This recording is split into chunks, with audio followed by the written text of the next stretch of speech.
Nós vamos então falar sobre o presente de Israel e vamos ver algumas coisas que estão acontecendo nos dias contemporâneos que mostra o cumprimento da profecia bíblica.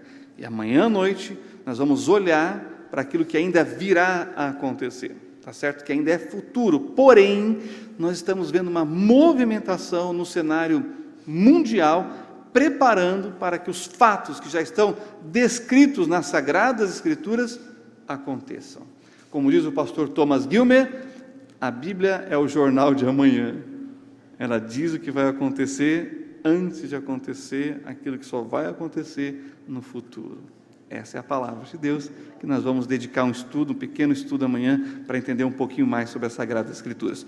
Todo mundo está comigo? Amém? Diz assim, Romanos capítulo 10, versículos 1 e 2. Irmãos, o bom desejo do meu coração e a oração a Deus por Israel é para a sua salvação, porque lhes dou testemunho de que tem zelo de Deus, mas não com entendimento. Podes assentar e vamos orar mais uma vez. Deus de Abraão, Isaque e Israel, na tua santa e bendita presença estamos para rogar a direção do teu Espírito Santo sobre cada vida que ouvirá, que lerá a tua palavra e que verá, ó Deus, os fatos acontecendo diante dos nossos olhos, o que prova a veracidade da tua palavra e que o Senhor é o único Deus que tem o controle sobre todas as coisas. Pai, edifica a tua igreja e salva aqueles que precisam do grande amor de Deus, expressado na cruz do Calvário, através da morte de Jesus no nosso lugar. É o que eu te peço, no nome dele,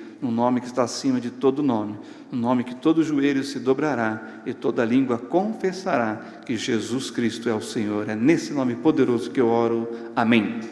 Muito bem, irmãos, então nós temos aqui aquilo que nós chamamos de o presente de Israel, ou seja, como Deus tem lidado com a nação de Israel nos dias atuais.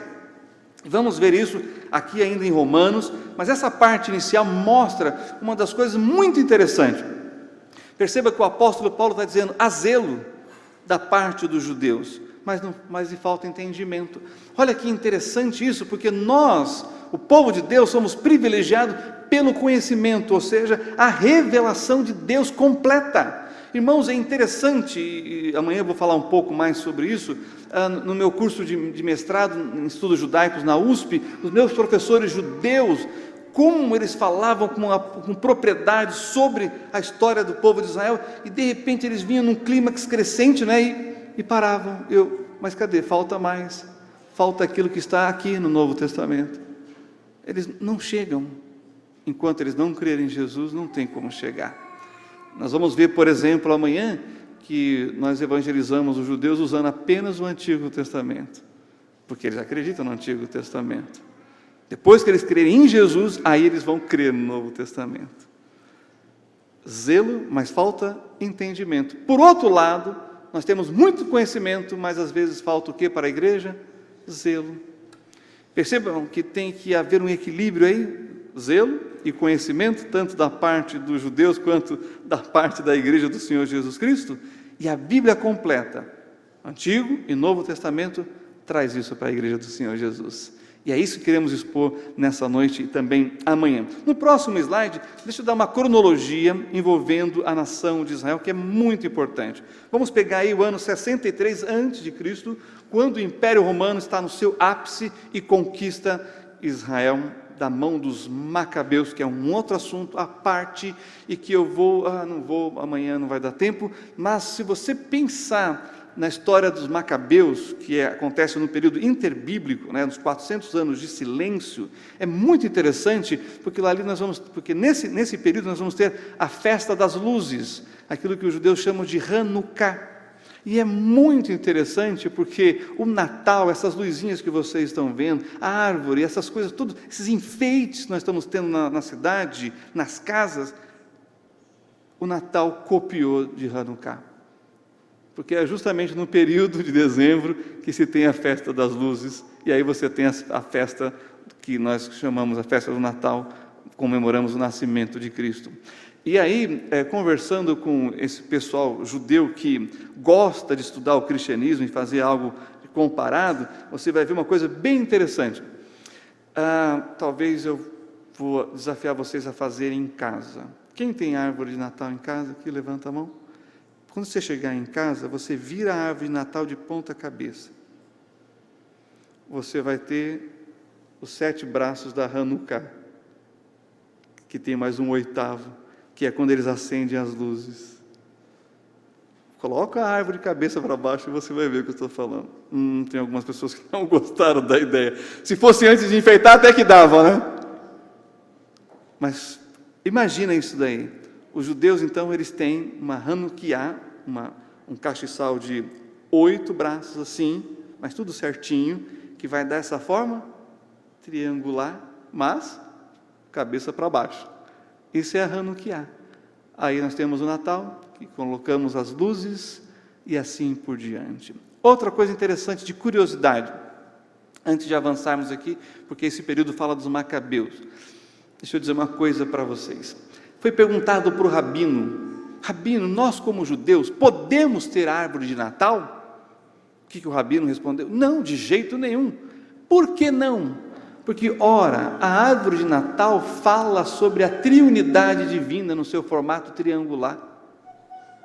E também é verde, fala do nascimento de Jesus na primavera. E mais ainda, tem uma estrela lá em cima, que é a estrela do Oriente, que marca o nascimento de Jesus. Interessante isso, né? Os rabinos têm essa compreensão da árvore de Natal. Fica aí a título de curiosidade. Voltando para a cronologia, Império Romano, 63 a.C. até 313 depois de Cristo. De lá para cá, a nação de Israel subjugada pelas nações, pelos gentios, como eles chamam. Do ano 313 a 636, domínio bizantino. Aí nós estamos falando de um período mais assim cristianizado, né, do Império Romano, tá certo? Do ano 636 até 1099, domínio árabe. E aí os muçulmanos chegam na Terra Prometida e dominam e se estabelecem, e alguns vão permanecer por gerações. Do ano 1099 até o ano 1291, nós temos o domínio dos cruzados. Estamos falando da cristandade da Europa em Israel. Do ano 1291 a 1516, nós temos o domínio mameluco, que é uma tribo que ascendeu muçulmana no Egito e que vai conquistar dos povos árabes e dos cruzados que lá estão. Também do ano 1517, e esse é o período mais longo, até o período de 1917, nós temos o domínio turco-otomano, que também são muçulmanos. Então eles vão lutar contra muçulmanos, vão dominar, e mesmo sendo muçulmanos, eles vão criar ali uma grande inimizade com a nação da onde vem Maomé. Da onde veio Maomé? A Arábia Saudita. Então, olha que interessante, quem vai ajudar os britânicos na Primeira Guerra Mundial contra os turcos otomanos? Muçulmanos? Os árabes muçulmanos. Deu para perceber como que é a coisa entre eles, não é? Ótimo. Do ano 1917 a 1948, nós temos o domínio britânico, a presença britânica na terra de Israel. Entenderam? De 48 para cá, a independência de Israel, e nós vamos ver isso nas Sagradas Escrituras, inclusive. Próximo slide. Deixa eu dizer para vocês 4 eventos históricos que são de suma importância para chegarmos na independência de Israel.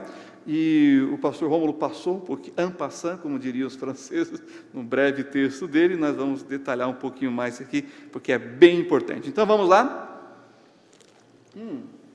Esse é um dos meus personagens preferidos, meus heróis lá de Israel, que é o Eliezer ben Yehuda. Por quê? Porque ele vai ser um dos responsáveis pelo florescimento e renascimento do hebraico, mas daquilo que é chamado de hebraico moderno. E ele vai basear o hebraico moderno no hebraico bíblico, no hebraico mishnaico e hebraico medieval. Disso ele vai fazer uma fusão e vai chegar no hebraico que nós chamamos de moderno. O que isso quer dizer? Que se um dos profetas ressuscitasse agora lá em Jerusalém e andasse pela cidade, ele iria entender pelo menos 70% do que é falado. É claro que ele não ia saber como é que se chama óculos, porque na época dele não existia óculos, né? Claro que ele não ia saber como é que se chama, o que é o ônibus, porque não tinha. Mas até essas palavras foram pensadas em cima do hebraico bíblico. E tem uma que eu quero falar para vocês aqui, que é computador. Sabe como é que chama computador em hebraico? Marshev. O que quer dizer Marshev? Aquele que pensa por você. E mouse? Quem sabe? Mouse. Eles deram um nome hebraico, mas ficou tão difícil, tão complicado, que os israelenses chamam de mouse mesmo. Tem algumas coisas que pegam, outras coisas que não pegam, inclusive em hebraico, tá certo? Mas isso nós estamos falando no ano de 1880, Eliezer ben Yehuda sai da Rússia com esse propósito de criar o hebraico moderno, para ser a língua que os judeus vão falar na terra de Israel. Eles falam o hebraico bíblico na sinagoga, eles falam o hebraico mishnaico e medieval nas cartas de correspondência, mas não falam no dia a dia. E ele quer que o hebraico seja falado no dia a dia. Quando ele chegou em Israel e ele fez parte do jornal de Jerusalém, ele foi inventando palavras, criando palavras, inventando palavras, sabe, neologismo. Às vezes eu faço isso e meus filhos depois eles dizem: pai, essa palavra não existe, eu acabei de inventar. Eu me sinto um Eliezer ben Yehuda.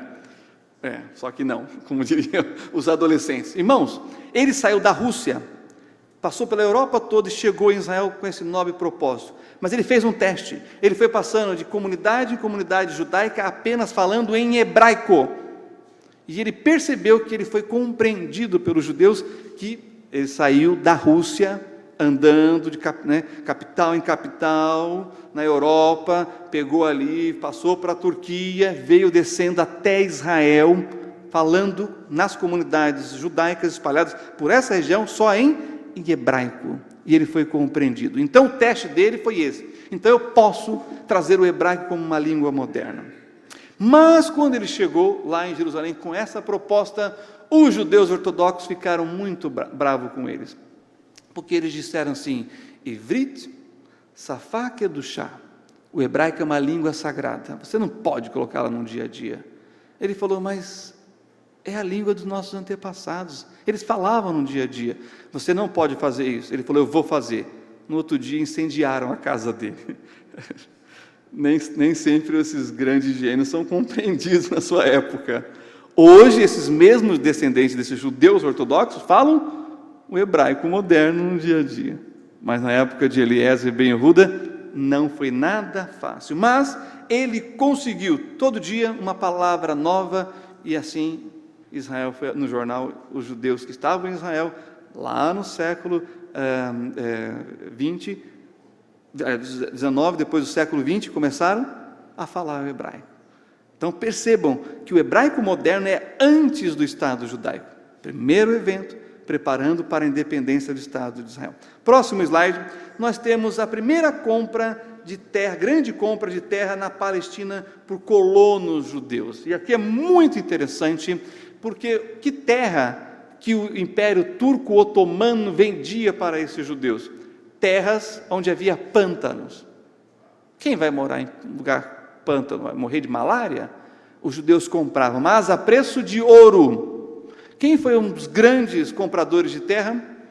O Montefiore, que foi o primeiro ser britânico, judeu, hein? Ele comprou grandes quantidades de terra, mas lugares pantanosos. Sabe o que os judeus fizeram? Drenaram, e hoje é uma das regiões mais férteis de Israel. Mas o Império Turco-Otomano tinha umas ideias assim muito criativas para cobrar imposto. Eles baixaram uma lei em Israel, na época, dominado por eles, de que eles iriam pagar imposto de acordo, em conformidade com a quantidade de árvores que havia na terra. Você sabe o que os árabes que viviam lá fizeram? O que vocês acham? Cortaram as árvores. Ora, se não tem árvore, não tem imposto. O que aconteceu? Aumentou o deserto. O que os judeus fizeram?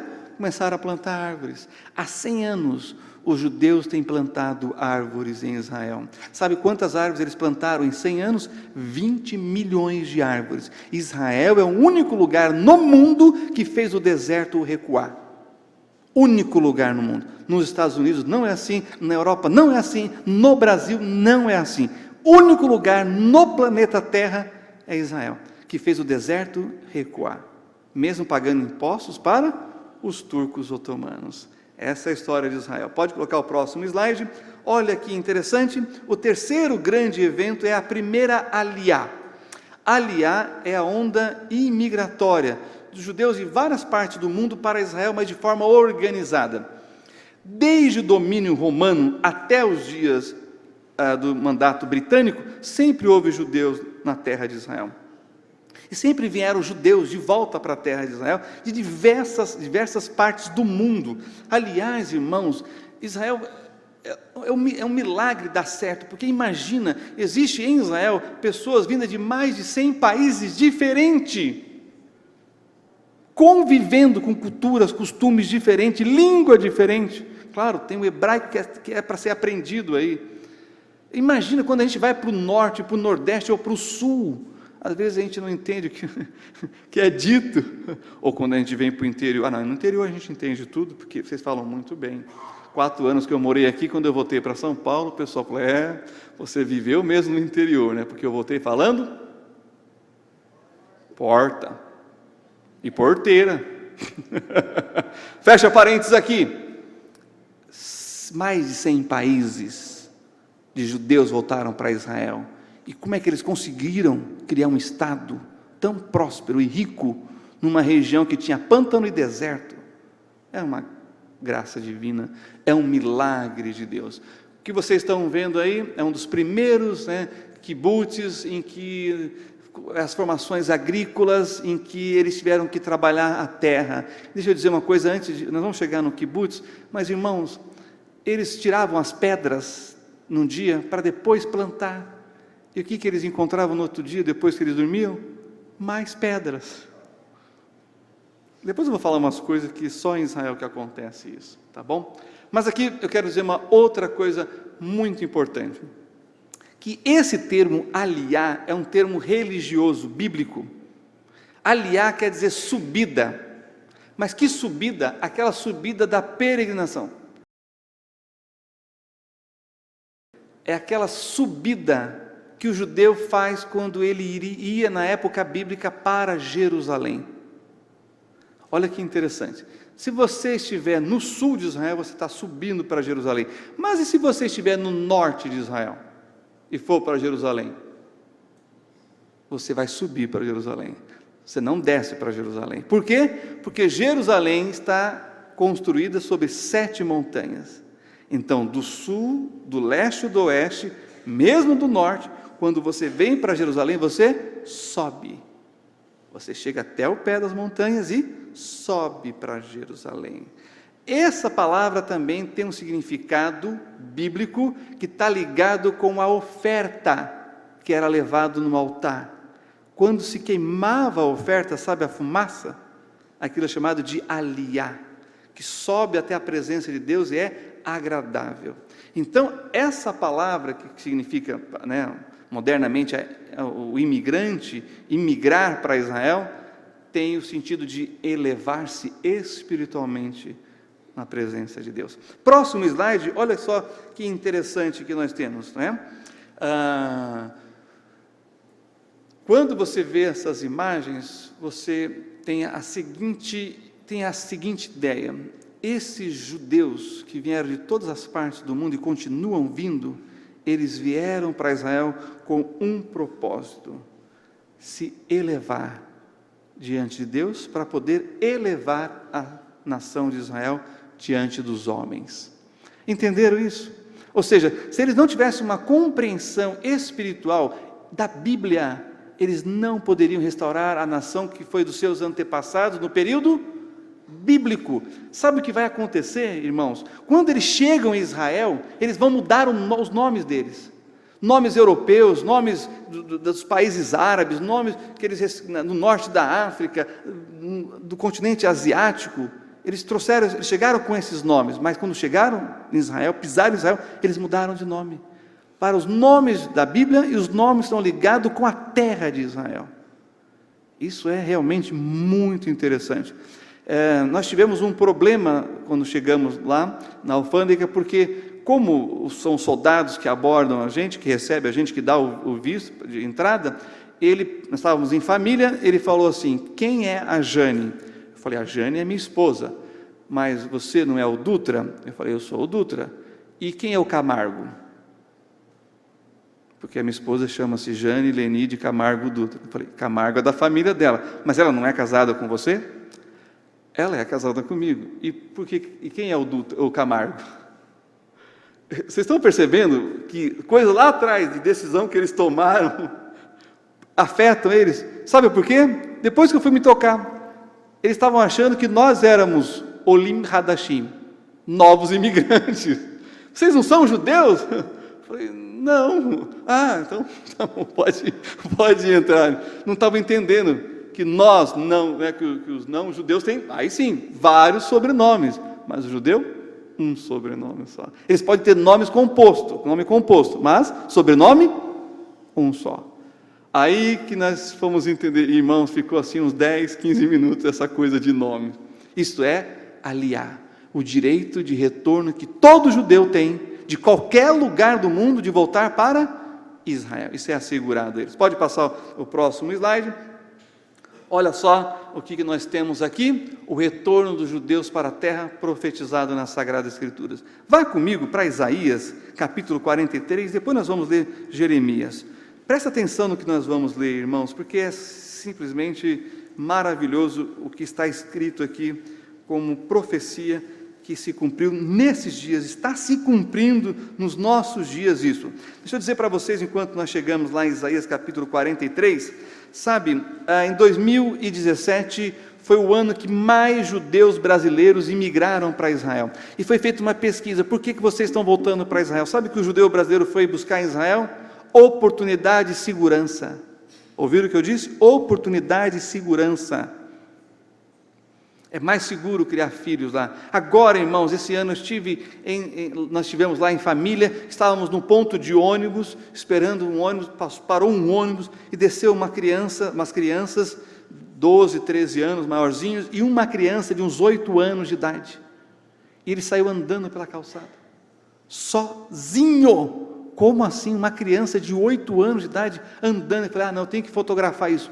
A minha esposa: não faça isso. Eu falei: vou fazer, está de costas mesmo. Fotografei o menino, de costas assim, sozinho na calçada. Irmãos, quem tem coragem de deixar o filho ir sozinho para a escola e voltar de ônibus aqui? Levanta a mão, se você é corajoso mesmo. Ninguém tem coragem.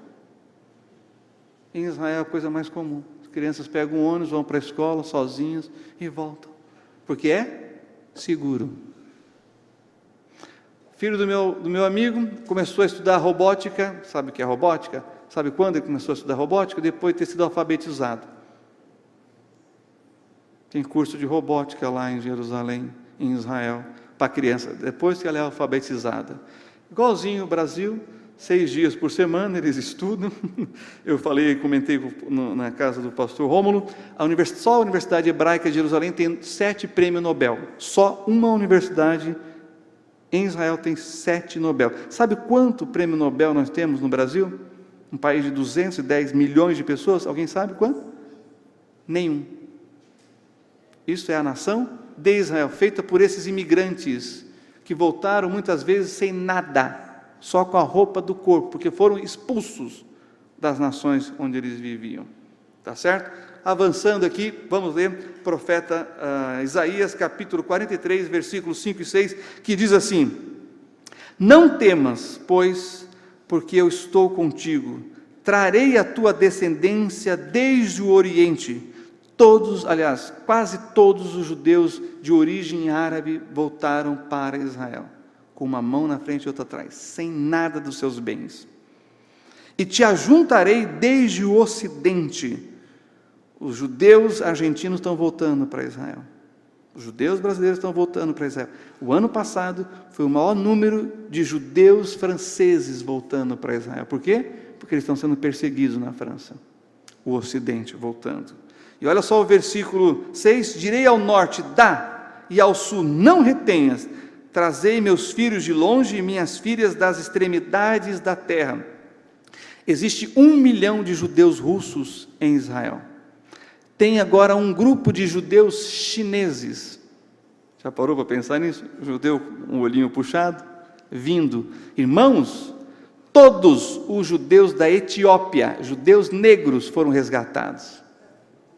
Sabe qual é o nome das 2 operações que trouxeram eles?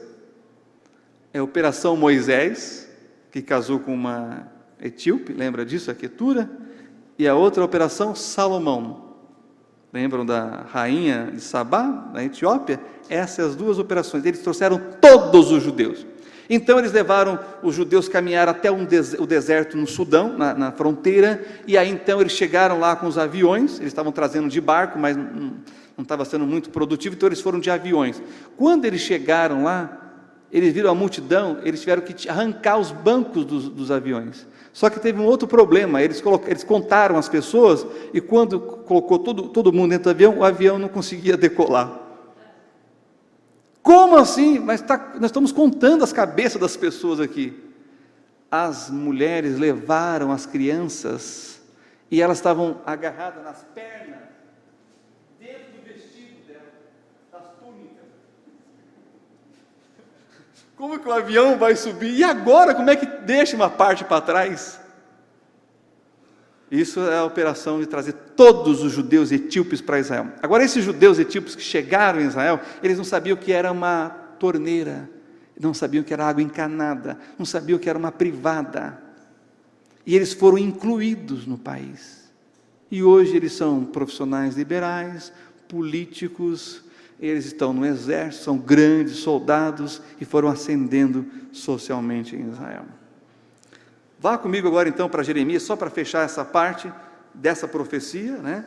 Profeta Jeremias, capítulo 32, vamos ler aqui o versículo 37. Existem outras passagens, mas por um momento vamos ficar com essas 2 aqui. Profeta Jeremias, capítulo 32, versículo 37, diz assim a palavra de Deus: eis que eu os congregarei de todas as terras, para onde os tenho lançado na minha ira, e no meu furor, e na minha grande indignação, e os tornarei a trazer a este lugar, e farei que habitem nele. Seguramente, os judeus voltaram definitivamente para nunca mais sair. E olha, irmãos, quando a gente pensa que Deus espalhou os judeus pelo mundo, eu lembro de uma frase de impacto que o professor Davi Correia dizia: o juízo de Deus não é contra o homem, o juízo de Deus é a favor do homem. Porque quando Deus nos julga, Ele nos disciplina para que haja arrependimento. Havendo arrependimento, há restauração. Imagina se Deus não tivesse espalhado os judeus. Hitler não teria matado 6 milhões de judeus, ele teria matado 18 milhões de judeus, que esse era o plano, matar 18 milhões de judeus. Já parou para pensar nisso? Ao espalhar os judeus pelo mundo, inclusive trazendo para o Brasil, ele poupou a vida de 12 milhões. A disciplina de Deus não é contra o homem, o juízo de Deus não é contra o homem, é a favor do homem. Que a gente possa aprender isso nas nossas vidas espirituais. Próximo slide. Com aliar, o 4º evento, surge os kibbutz, que são fazendas agrícolas cooperativas em que os judeus vão trabalhar a terra, e o que vocês estão vendo aí é o kibbutz que tem a presença dos brasileiros. E olha que interessante, lembra aquele grupo no deserto? Deserto é o pior deserto, é o deserto de Israel, porque é o deserto de pedra. Vocês estão vendo o verdinho ali? Era tudo de pedra. Israel, irmãos, é o maior exportador de rosas para a Europa. Sabe qual é o país que mais compra as rosas de Israel? A Alemanha.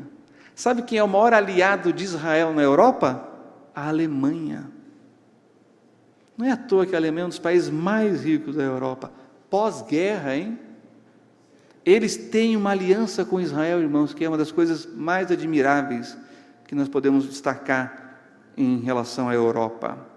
Irmãos, eu tenho um amigo judeu que mora lá, e ele morou em kibbutz e eles plantavam batata. Alguém sabe como é que planta batata aqui? Não sabem?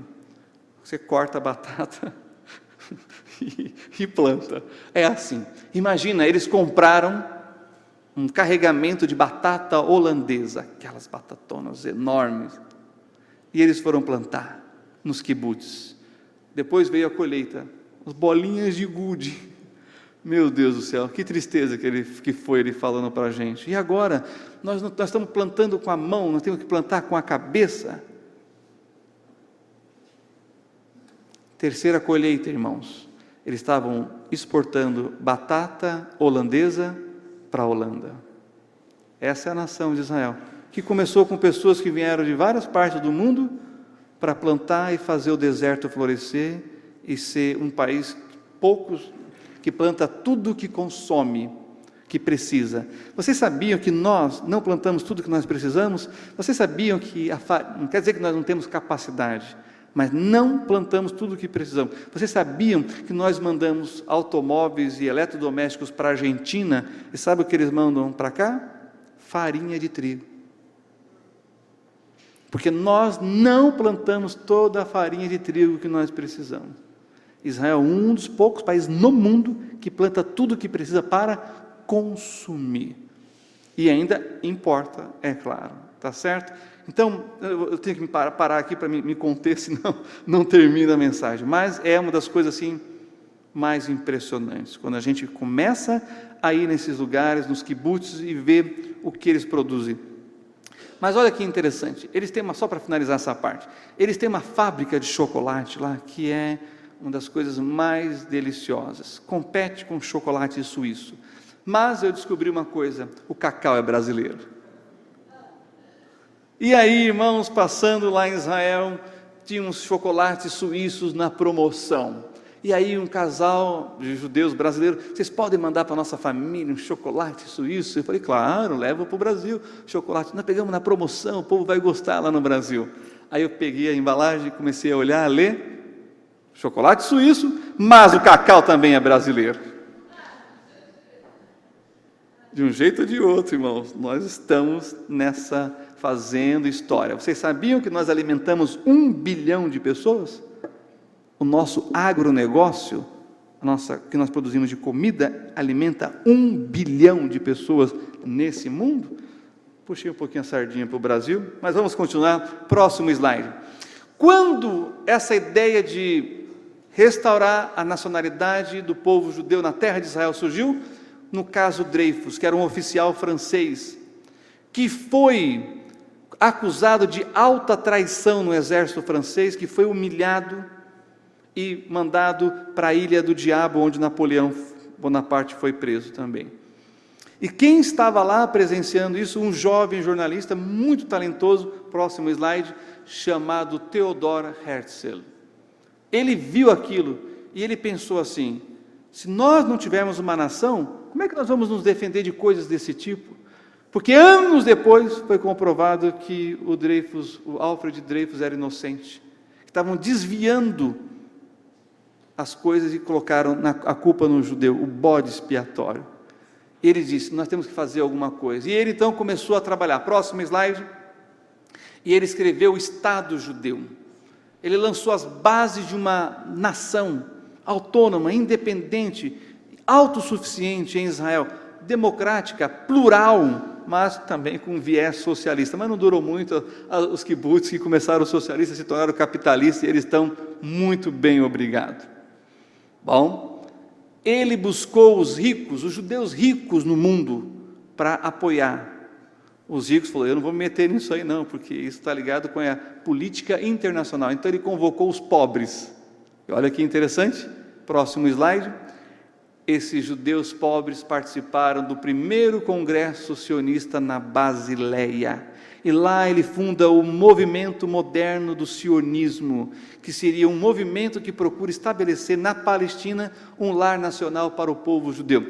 O nome que Adriano havia dado para Israel no segundo século foi o nome que a Grã-Bretanha manteve quando eles conquistaram dos turcos otomanos. Por isso que chama-se Palestina.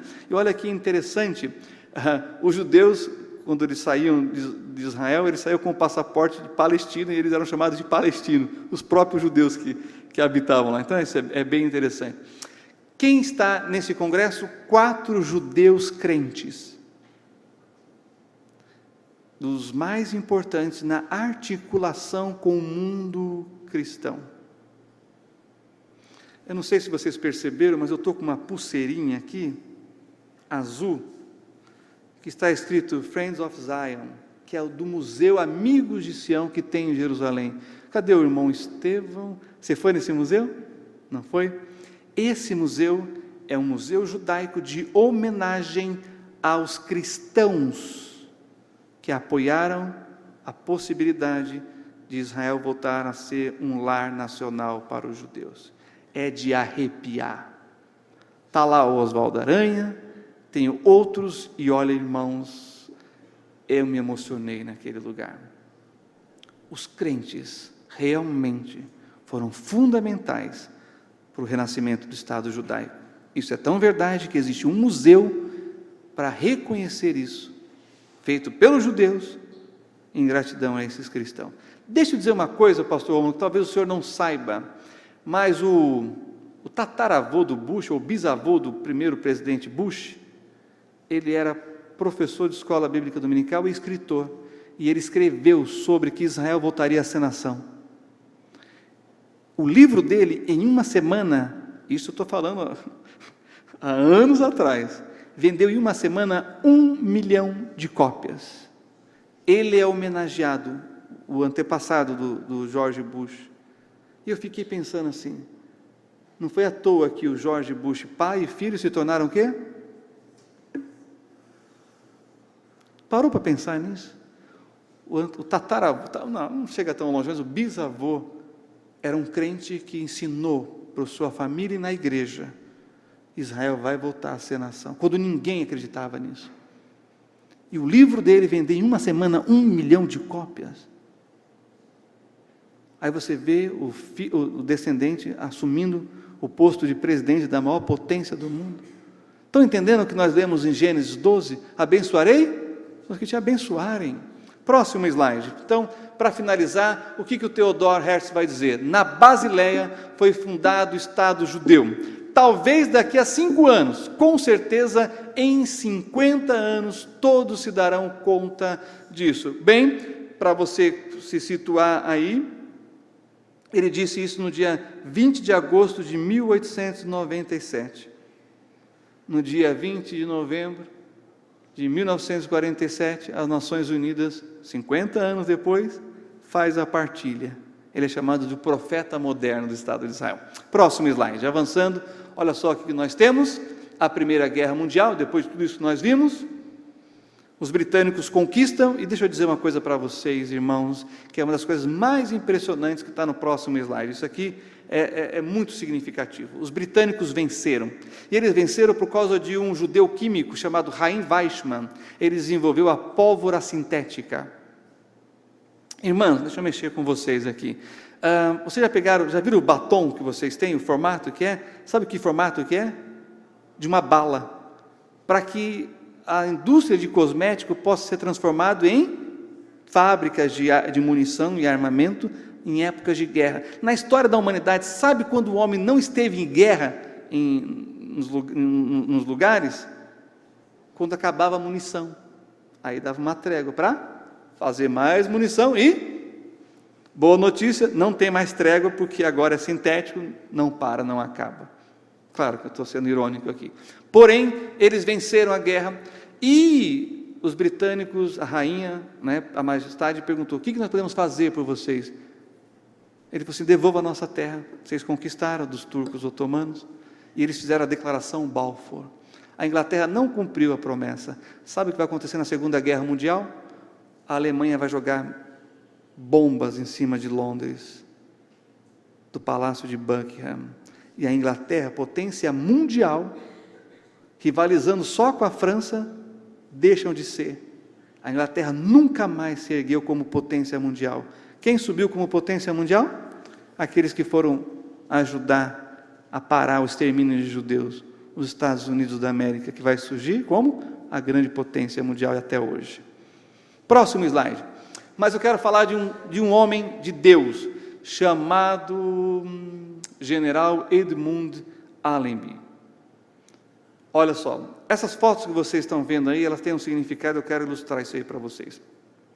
A foto menor é o Allenby de cavalo. As duas outras fotos menores é ele a pé. Então olha que interessante, aqui essa foto é ele entrando em Jerusalém depois que eles conquistaram dos turcos e dos alemães.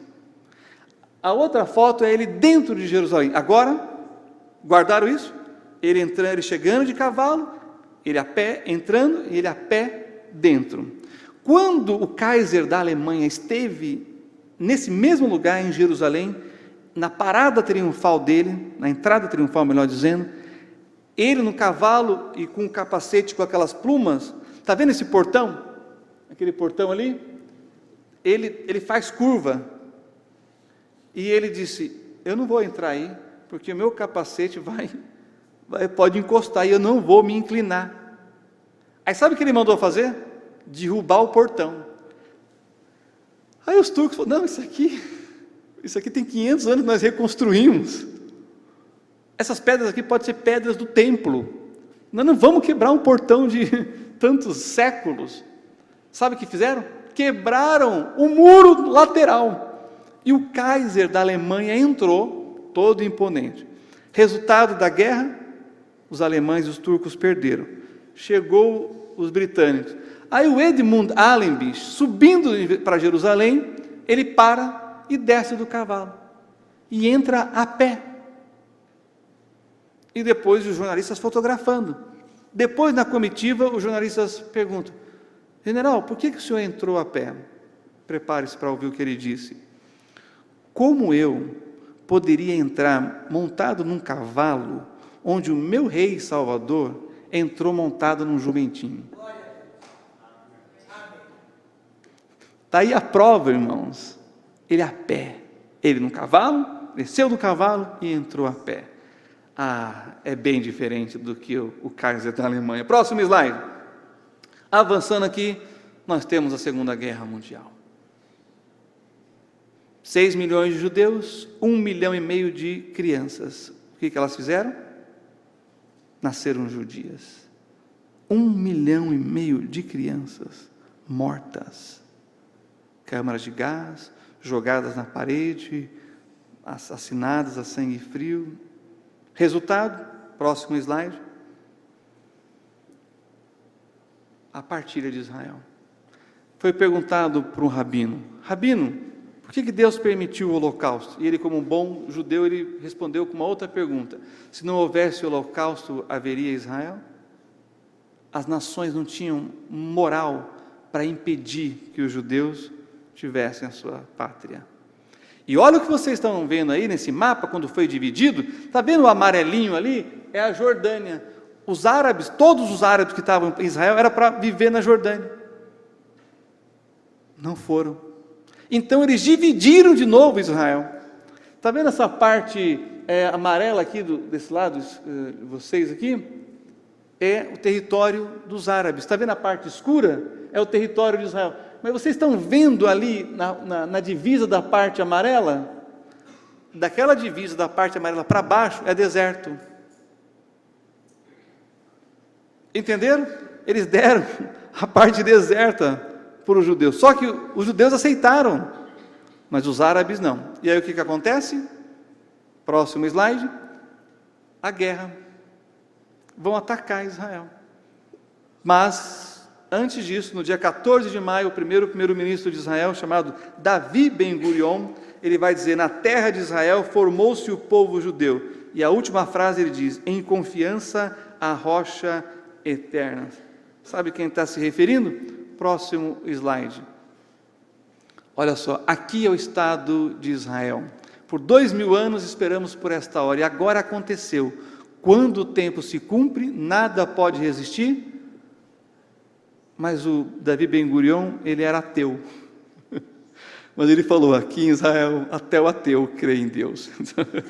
É umas coisas que só acontecem em Israel. Tá bom? Próximo slide. Vamos avançando aqui, porque o meu tempo está se esgotando. Essa é a declaração de Israel. Só que presta atenção, é da direita para a esquerda. Então, começa aqui, na terra de Israel, e assim vem. Está vendo essas assinaturas aqui? Sabe aquele primeiro congresso? 4 judeus crentes? As assinaturas dele estão aqui. O Davi Ben-Gurion estava lá como adolescente, junto com aqueles outros judeus crentes, que se tornou a liderança de Israel. Então, sempre teve judeu crente no Estado de Israel, sempre haverá judeus que creem em Jesus nesse período que nós estamos vendo. Próximo slide.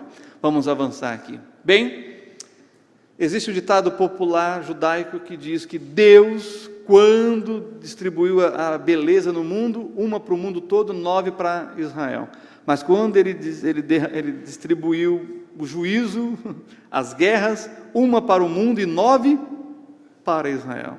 Salmo 90:15 vai falar dessa aflição, né, dessa guerra contra o povo de Israel. E a segunda parte de Gênesis 12:3 diz isso: amaldiçoarei os que te amaldiçoarem. Próximo slide. Olha que interessante, nós temos aqui, no dia seguinte, dia 14 de maio, independência de Israel. Dia 15, guerra. Pode passar. O que nós temos depois? Depois do armistício, de um ano depois de guerra, Israel tinha que fazer uma escolha.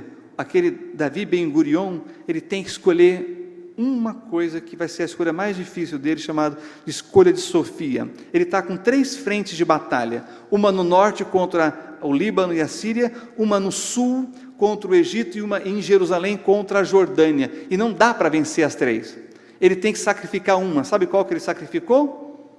Jerusalém. Ele falou, nós não podemos ter uma nação tentando salvar Jerusalém, não podemos deixar o exército do Egito vencer, porque é o mais poderoso, ele vai varrer a gente se ele passar no sul. E no norte, nós não podemos entregar, porque lá está a água. Por isso ele deixou Jerusalém ser conquistada pela Jordânia. Os jordanianos impediram os judeus de visitar os lugares sagrados em Jerusalém. Eles queimaram 25 sinagogas. O Ben-Gurion foi ameaçado de morte, mas foi a estratégia mais sábia que ele teve. Ele garantiu a água, venceu o exército egípcio, e próximo slide, na guerra de 67, ele vai conquistar Jerusalém. Mas antes disso, eu quero que você leia comigo Hebreus, vamos até lá, Hebreus capítulo 12, versículo 22. Vamos entender sobre Jerusalém biblicamente. Olha só o que nós vamos ler aqui. Hebreus capítulo 12, versículo 22. Diz assim: mas chegastes ao monte Sião, e à cidade do Deus vivo, a Jerusalém celestial, e aos muitos milhares de anjos. Entenderam isso daqui? Eu vou explicar. Aí está escrito em hebraico, Yerushalayim, e as últimas 2 letras é o sufixo plural. Só que aqui ele está no construto. O que é o estado construto? Ele aponta para uma outra questão, que é a que nós chamamos de dual, é par. Então existe a Jerusalém terrena e a Jerusalém? Existe quantas Jerusalém? 2. É o que está dizendo o próprio nome. Se nós fôssemos traduzir, Jerusalém seria cidades de paz. Entenderam? Mas no plural, mas não um plural de 3, 4, 20, um plural de par, a terrena e a celestial. É isso que quer dizer Jerusalém. E Hebreus está confirmando isso daqui para a gente. Próximo slide. Jerusalém é desejada pelos reis da terra, cobiçada pelos poderosos, local do juízo divino e a cidade do grande rei. Napoleão Bonaparte tentou conquistar 2 vezes e perdeu todas as 2 vezes. Não conseguiu vencer os turcos otomanos. Mas é um outro assunto. Próximo slide, deixa eu não me empolgar aqui. Olha só o que está escrito no Salmo 137, versículos 5 e 6. Esse é o pensamento judaico sobre Jerusalém. Vá comigo até lá. Salmo de número 137. Vamos ler aqui os versículos 5 e 6. Diz assim: se eu me esquecer de ti, ó Jerusalém, esqueça-se a minha mão direita da sua destreza. Se me não lembrar de ti, apegue-se minha língua ao meu paladar. Se não preferir Jerusalém, a minha maior alegria. Próximo slide. Salmo 122, conhecido, né? Orai pela paz de Jerusalém, prosperarão todos aqueles que te amam. Rapidamente, orar é imperativo. Ninguém é abençoado por orar. Porque orar é obrigação, é dever. Você vai ser próspero se você amar. Eu posso pedir, orem por mim, e vocês podem orar, mas eu não posso dizer assim, me amem. O amor é uma decisão da vontade. Quando você decide amar, aí você entra na promessa de prosperidade. Não é porque você ora, é porque você ama. Próximo slide. O que acontece? Como é que Deus lida com Israel hoje? Em 67 eles conquistaram Jerusalém. Volta aqui. Como é que Deus lida com Israel hoje? Vamos voltar lá para Romanos. Próximo slide. Capítulo 10, o versículo 3 a 5 diz assim: porquanto, não conhecendo a justiça de Deus e procurando estabelecer a sua própria justiça, não se sujeitaram à justiça de Deus, porque o fim da lei é Cristo, para a justiça de todo aquele que crê. Ora, Moisés descreveu a justiça que é pela lei, dizendo: o homem que fizer estas coisas, viverá por elas. O homem é capaz de cumprir a lei de Deus? Não. E se ele tropeçar em nenhum item da lei? Ele se torna culpado por toda a lei. É por isso que, segundo os Coríntios, vai dizer que eles leem a lei com um véu sobre o coração deles. Leem, mas não entendem que a lei, a palavra, aponta para o Messias, que é Jesus. Próximo slide. Isso aqui é uma das coisas mais importantes que eu vou falar essa noite. Abra comigo, 1 Coríntios 10, 32. Deus faz divisão da raça? Não estou falando de acepção, mas de divisão. Nós fazemos divisão. Por exemplo, nós fazemos a divisão geográfica do planeta. Nós temos os continentes, América do Norte, Central, do Sul, Europeu, continente asiático, africano, temos a Oceania. Isso é uma divisão geográfica que fazemos. Nós também fazemos uma divisão econômica. Existem os países de primeiro mundo e os países de... não é mais terceiro mundo, é emergente. Mudou o nome, resolveu o problema. Olha como que é fácil, irmãos, não existe mais favelas no Brasil. Nós temos agora o quê? Comunidades. Olha como que funciona na mente humana. E nós também dividimos o mundo politicamente. Nós temos de um lado o capitalismo e do outro lado o socialismo. Mas Deus, quando Ele olha de cima para baixo, qual a divisão que Ele faz da raça humana? 1 Coríntios 10, 32. Diz assim: portai-vos de modo que não deis escândalo nem aos judeus, nem aos gregos, nem à igreja de Deus. Quando Deus olha de cima para baixo, Ele vê judeus, os gregos que representam os gentios e a igreja de Deus. O que é a igreja? A união de judeus e gentios que creem em Jesus Cristo. Entenderam isso aqui? Se você entender isso na Bíblia, você não vai ter problema na interpretação bíblica. Ou Deus está falando para Israel, ou Deus está falando para as nações, ou Deus está falando para a sua igreja. Se você entendeu isso, não tem como errar a interpretação bíblica. Mas se você misturar a igreja com Israel, você não entende a Sagrada Escritura. Se você confundir Israel com as demais nações, você não entende a Bíblia. É simples assim. Por isso é a coisa mais importante. Próximo slide. A condição espiritual de Israel. Romanos 3, 23 diz: todos pecaram. Isso inclui Os judeus.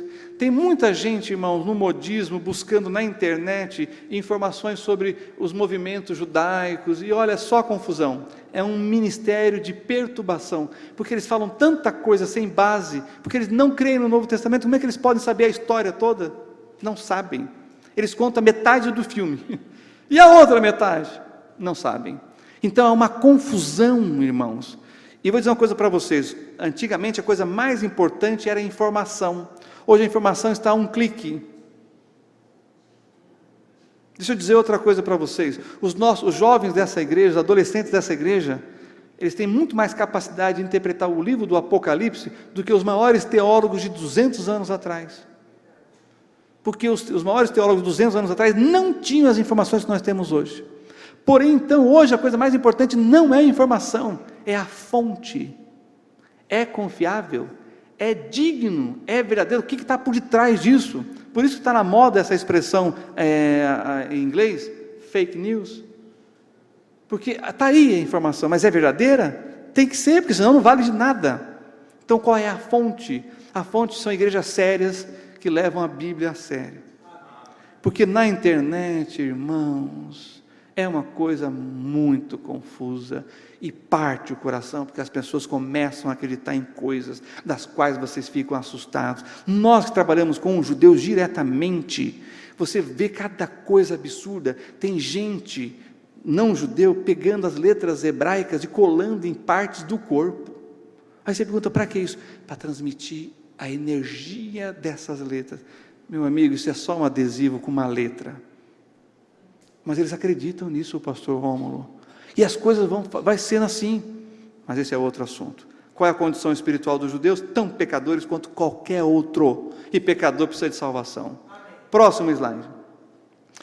Mas Deus protege esse povo. Saíram do holocausto e tem um dos exércitos mais poderosos do mundo. Próximo slide. Olha só isso aí, irmãos. Sabe o que esses países que estão pintados de amarelo? Os vizinhos potencial inimigo de Israel. Sabe quantos são? 350 milhões. Sabe o azulzinho que vocês estão vendo aí? É Israel. A pergunta é, como que todos esses inimigos não conseguem vencer Israel? Vocês sabem a resposta? É Deus. Deus protege Israel. Próximo slide. Salvação individual. Romanos capítulo 11, versículo 5. Olha só o que está escrito. Romanos 11, 5. Vamos lá? Diz assim a palavra de Deus: assim, pois, também agora neste tempo da igreja, ficou um remanescente segundo a eleição da graça. Estão vendo essas fotos aí? São pessoas que nós ganhamos para o Senhor Jesus, são judeus. Eu quero só destacar uma, me perdoe pelo tempo. Esse senhor aqui, nós estamos na frente da sinagoga. Irmãos, nós evangelizamos ele durante 1 ano. Quando eu terminava de falar de Jesus, ele virava para mim e falou assim: você conhece aquela piada do judeu tal? Que dor no coração. O homem não entendeu nada, mostrando as profecias messiânicas, abrindo a Bíblia, falando em hebraico, mostrando, e ele terminava com piada. O tempo passou, ele adoeceu, nós fomos visitá-lo no hospital, ele me contou uma história dizendo assim: para de me evangelizar. Mas dentro dessa sinagoga, no livro de culto judaico, ele abriu e descobriu que a salvação vem de Israel, de Judá, de Belém. Ele leu isso em hebraico. E olha só que interessante. Salvação, Yeshua, é da mesma raiz do nome de Jesus, Yeshua, Salvador, da casa de Davi, da cidade de Belém. Irmãos, hoje, sabe quem nasce em Belém? Palestinos. Quando ele leu isso, eu não tenho dúvida que o Espírito Santo fez ele lembrar as profecias messiânicas. Irmãos, ele creu sozinho dentro dessa sinagoga. Ele me ligou e falou: vem aqui. Eu fui, entrei dentro da sinagoga com ele no Shabat, e ele começou a falar alto, pegou o livro e mostrou para mim e falou assim: está vendo aqui falando de Jesus? E eu fui só afundando na cadeira, né? Falei: meu Deus, eu não vou sair vivo daqui, dentro da sinagoga, ele falando de Jesus. Aí viram um senhor que estava do nosso lado e fez assim: ó, o que é isso? Conversando alto dentro da sinagoga. Aí ele parou e falei: graças a Deus, o Senhor está salvando os judeus. Amém. não pelas invenções humanas, não porque nós estamos brincando de ser judeu, mas porque nós estamos pregando a palavra dele. É só assim que o judeu pode ser salvo. É só assim que o ser humano pode ser salvo. Feche seus olhos, abaixe sua cabeça, o pastor Rômulo pode chegar.